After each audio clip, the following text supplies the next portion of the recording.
What's up, guys? What's going on? Welcome back. So I wanted to talk with everybody about cryptocurrency, and I wanted to let everybody know that despite the fact that you might be watching this channel for Tijuana videos, or you might be watching this channel for a grown man talking to a pumpkin, the reality of this is that I actually started this channel as a cryptocurrency channel with over 1,500 videos, strictly catered to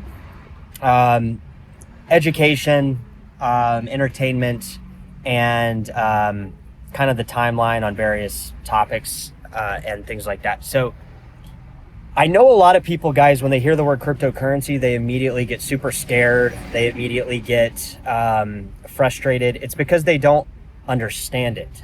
And by the time that you're done watching this video, you'll know more than 99% of the people on the planet about cryptocurrency, because I've actually been in cryptocurrency for over almost a decade, actually. And cryptocurrency itself has actually been around for like 20 or 30 years, plus actually 30 years if you go back and you look at the cryptocurrencies that were around, like eGold, and there were some other ones before Bitcoin, but there's like a whole history. But really, like, Bitcoin's been around for already almost 20 years. So let's just kind of go out there with it. Okay, so cryptocurrency, 90% of cryptocurrencies that you ever hear about are a scam. They're literally a scam.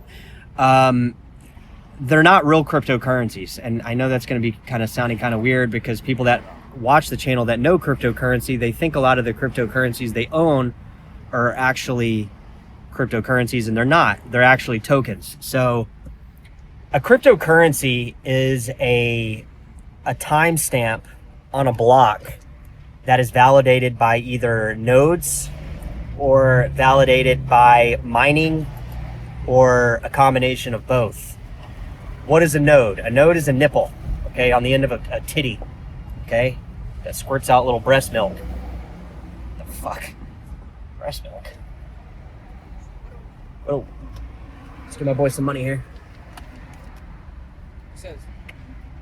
So, a node is not a nipple.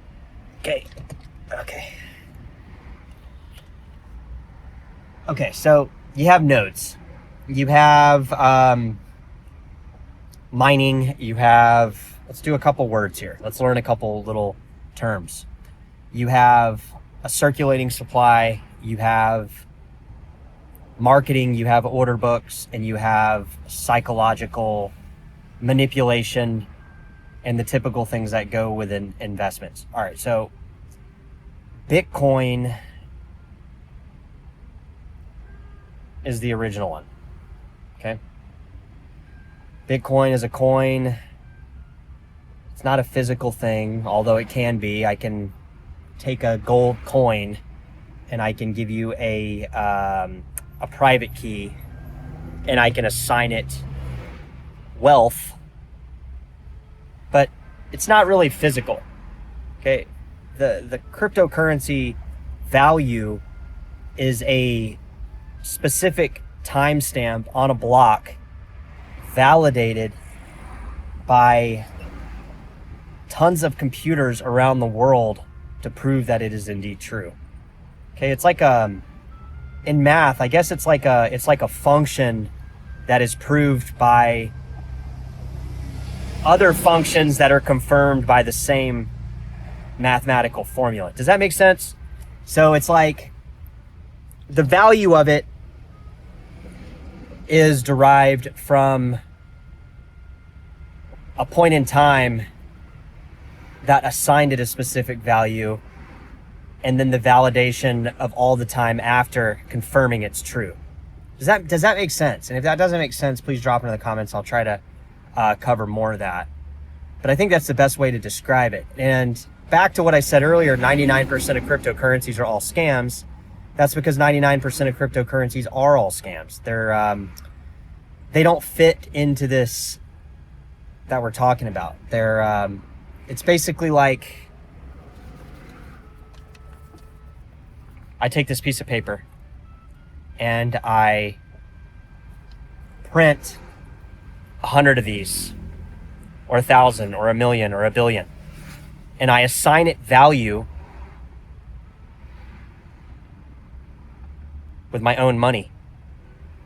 The problem is when you buy it, or when you exchange a Bitcoin for it, or a dollar for it, that value you exchange becomes mine, and this becomes worth nothing.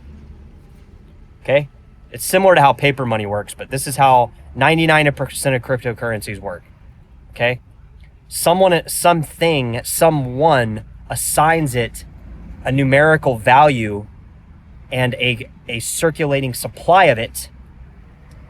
And the moment you buy it, you're giving your money away. And then it becomes nothing. Because it was nothing to begin with. It was a scam. That's what I said. 99% of cryptocurrencies are all scams. So back to the Bitcoin thing. The cryptocurrencies that I hold, that I've been holding for over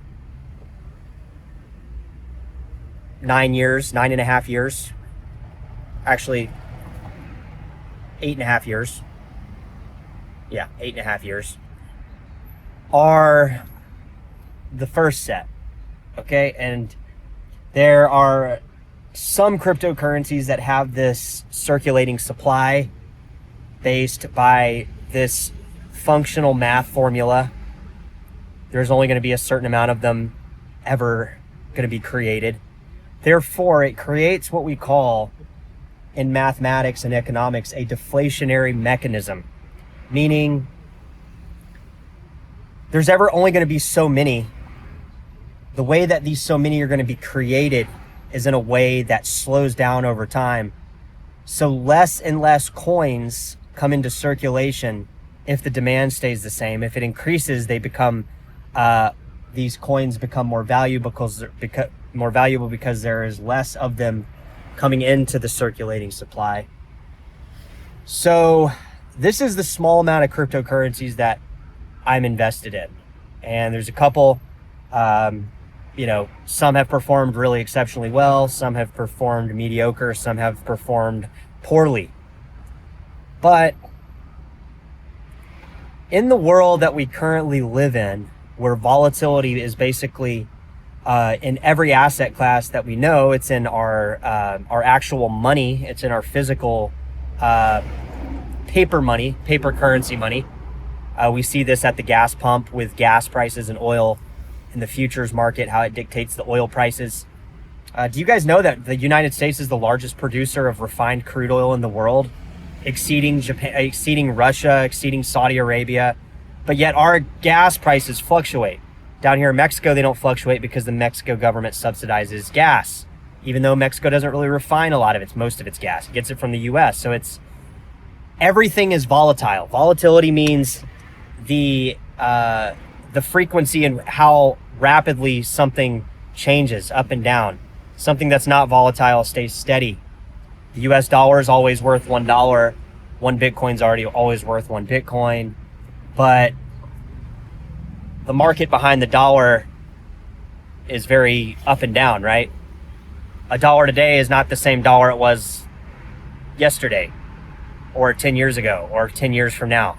That dollar value changes on the amount of dollars that is created, but also other various factors, right? Supply and demand, bottleneck, different economic things that cause different sectors of the economy to go up, go down, or run sideways. So you have certain cryptocurrencies that mathematically are set up in a way where over time they are deflationary. Okay, they don't, in theory, the mathematics behind them, if the demand stays generally the same, they should increase over time. If the demand grows, they should increase more rapidly over time. And if the demand diminishes, well, they're not totally hopeless if you look at them in a logarithmic state, because they always head back towards zero without problem. And it always gives people an opportunity to get more. So there's a few different cryptocurrencies that I would recommend looking into. And I did go out and make another channel to kind of offset some of the stuff we were doing here on the channel. But I figure, why should I jump over to another channel to talk about stuff that I want to talk about when I can talk about it here? And the reason that is we're just going to talk about it here. It doesn't make any sense. I'm not going to go create another channel. There's no point. We can talk about it right here. If you want to watch it, we'll talk about it. So there's a couple cryptocurrencies that I think are relevant in today's world that we live in. Okay, there's obviously Bitcoin, there's obviously Ethereum, but as an investor, I like to think of something that is going to magnify my wealth a little bit more rapidly than something that is already worth X amount of dollars. X amount of dollars equals a lot. And then secondly, I want to invest in things that have a greater chance to increase my dude, don't come over here. Don't. So I want to invest in things that have a massive amount of upside potential, even though they might not look as if they have an upside potential now. So with all that, we want to make sure that we're placing our dollars in things that have a massive amount of upside. Even though that upside might not look apparent right this second, we can look at the mathematics behind how much these things are currently worth and justify the position. Let me explain. So some of these cryptocurrencies that I'm invested in, that I've been buying over the last decade, have actually not gone up in value. They've actually kind of gone down in value, but they have increased in dollar amounts. Because see, I'm not looking at this in terms of US dollars. I'm looking at this in terms of Bitcoin and Ethereum equivalents, because there's an entire separate market other than dollars that is worth looking at when we're talking about these type of investments. So what are the cryptocurrencies that I'm looking at? Well, there's a few. There's Dash, there's Zcash, there's Monero, there's Bitcoin SV, there's Bitcoin Cash, there's Ethereum Classic. And rather than trying to squeeze these all in one video, I kind of implore people to look at these on their own, and then us to do further follow-up videos to understand some of the complex math and some of the ideology and other attributes that these particular coins have. And again, I'm not telling you guys to go out and buy this stuff. I'm just giving you guys the information. Do whatever you guys want to do with your own dollars. I've found that dollars, even down here in Mexico, run very thin, and somehow these dollars get out of my circulating supply. So rather than, keeping US dollars and watching them deteriorate into the future, regardless of what the news is telling me is going up in price, I tend to hedge my risk with these cryptocurrencies. And again, I just mentioned them. We're going to go into more depth on them, but for the purposes of this video, we'll kind of keep it broad, because I know a lot of this is going to go right over people's head. Because the moment you start talking about cryptocurrency, the moment people get very scared. And that's why we're going to go in depth down the rabbit hole to get you guys to understand what cryptocurrency actually is. And it's actually not this weird scammy thing. If you actually look at the true cryptocurrencies, it's actually hardcore libertarians retaking what is ours, which is our world. All right, I'll talk to you guys later. Take care.